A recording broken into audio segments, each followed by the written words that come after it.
আসসালামু আলাইকুম। আজকে রান্না করে দেখাচ্ছি কচুর লতি।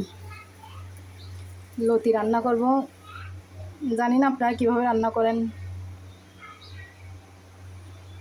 আমি যেভাবে রান্না করতেছি সেভাবে ভিডিও দিচ্ছি। চুলায় একটা কড়াই বসে দিছি, তারপর তেল দিচ্ছি পরিমাণ মতো।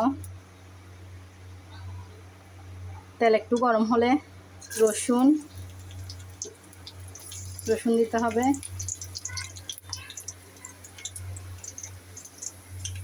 পেঁয়াজ দিতে হবে। পেঁয়াজ দিয়ে দিছি, তারপরে কাঁচামরিচ খালি করা, এবার নাড়তে হবে।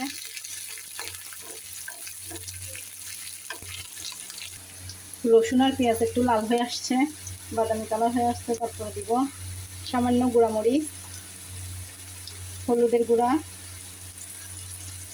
ধনিয়ার গুঁড়া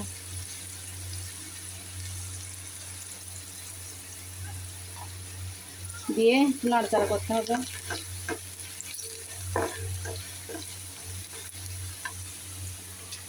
তারপর একটু পানি দিয়ে দিচ্ছি সামান্য, মশলাগুলো কষার জন্য।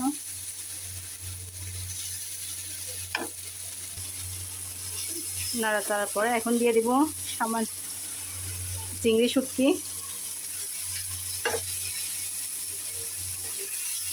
একটু নেড়ে চেড়ে তারপরে দিয়ে দিব কচুর লতি, দিয়ে নাড়তে হবে।